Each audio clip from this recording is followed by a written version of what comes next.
భారతీయ సంస్కృతిలో ప్రతి ఆచారం వెనుక శాస్త్రమే ఉంటుంది. అరటాకు మీద భోజనం కూడా అలాంటి ఆచారమే.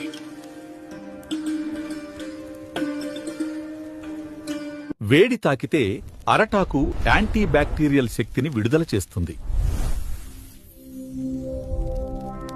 అందుకే పూర్వీకులు దీనిని సహజ పాత్రగా ఎంచుకున్నారు. ఆయుర్వేదం జీర్ణక్రియకు ఇది ఉత్తమమని చెప్పింది. అందుకే దేవాలయాలలో పవిత్రంగా భావిస్తారు. కల్పవృక్షంగా అరటి వృక్షాన్ని గౌరవించాం. వాడి తిరిగి భూమికే అర్పించాం.